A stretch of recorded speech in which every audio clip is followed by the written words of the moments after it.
We're going to pull the fuse now for the compressor. It's in the rear hatch on the right hand side. And it's a 40 amp fuse, and in mine, it's this one right here. But there is another 5 amp associated with the ride height controller. But best thing to do is look and check with your card, and it'll tell you what they're for.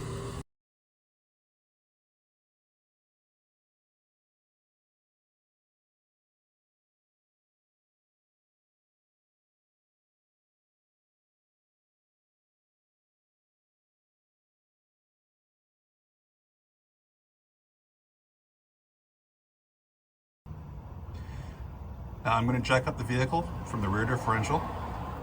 There is a spot for it ahead of the cover. Make sure you do not jack it up by the cover plate or you will damage your differential.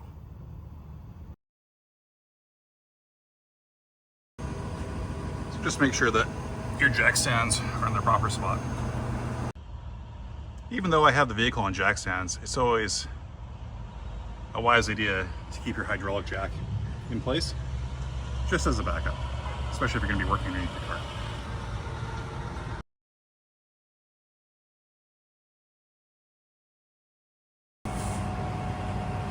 So here's the air spring on the driver's side, and I already looked at the passenger side and it's pretty firm. This one here though is quite soft and I can press it in quite easily. So obviously this is an issue.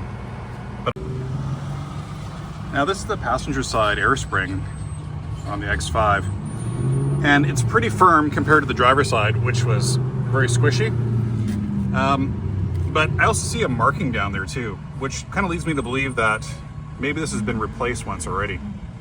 But there is a marking, and I'll probably do the marking on the other side. It'll help reorientate it when we remove it and install it.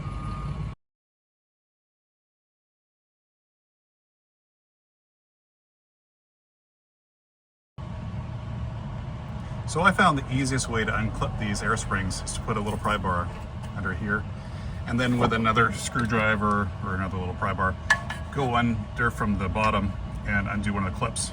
And it comes out pretty easily. But because these still have some air in them, they still want to expand and stay in. They're hard to remove. So I might have to go with the alternate method of releasing the air. These are going to be replaced anyways.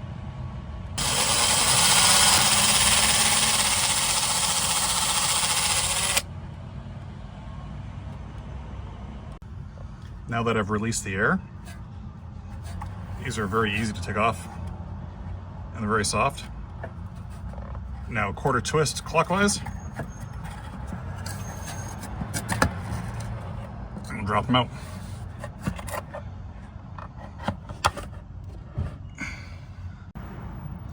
Now I just have to remove the line. So a 10mm wrench. I'm going to take off the hardware here so then I can transfer it over and take off the dust boot.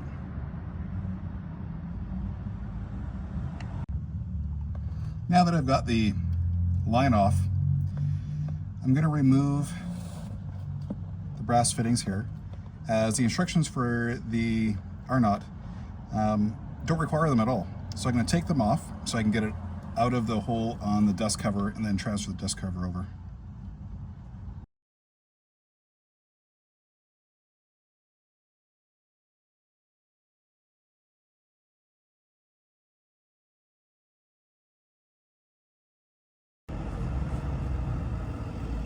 So here's our BMW ones, and these are the replacement R-knots. And I'm just going to replace the dust cover, transfer it over to the R-knots. To pull the dust shield off, grab it and press up, and it'll come off. All right, we're ready to replace the new air spring, and I've set it up with the dust cap on and the line back in where the hole is. Now, all I have to do is remove this piece here, and without doing any adjustments or anything else I got, it's just pushing the line in as far as you can, and then backing it off. And I don't have an extra set of hands, so I'm just gonna have to do it off camera. And there it is. I pushed it in as far as it could go and tried to pull it out and it won't come out. So now it's time to put it back. So when installing it, a little bit of upward pressure, and if you start at about 90 degrees to where it should be sitting, it goes in and you twist it 90 degrees counterclockwise and it locks in. And now we'll be pulling it down, try and meet with the upper control arm.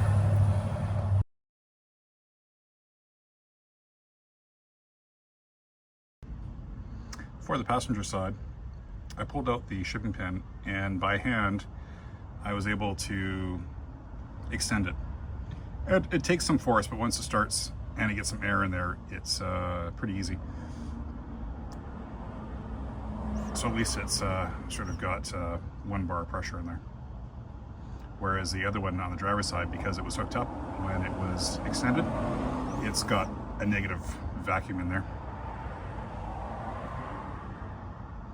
It won't matter, but it's your preference as to how you want to do it.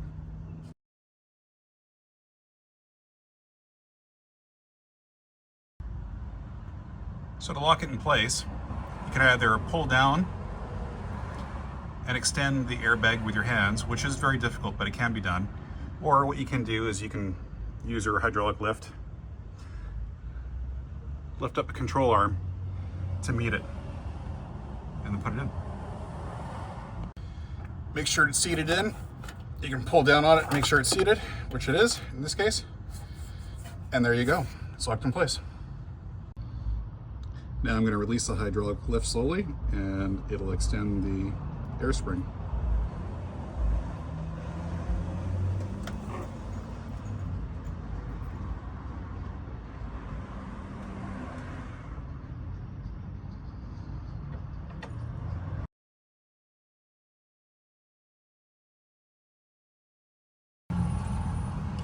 All right, this is the passenger side air spring, and it's holding more air than the driver's side, but the best way of releasing it, we're not using these things again. It's been a problem, and I know it's leaking at different times, so we're just gonna release the air.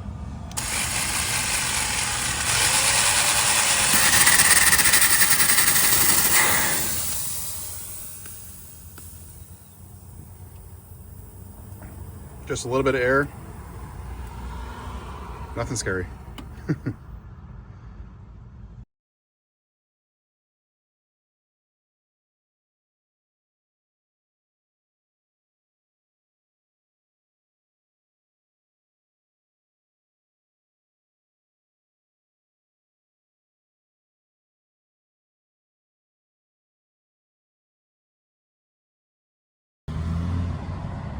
Just make sure you don't have any kinks in the line, and make sure it's in the holder as well.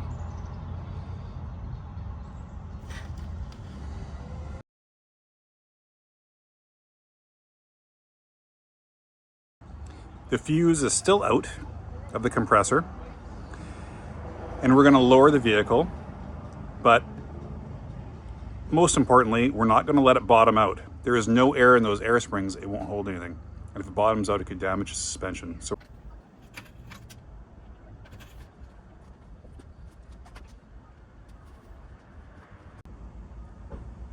all right, the fuse has been put back in.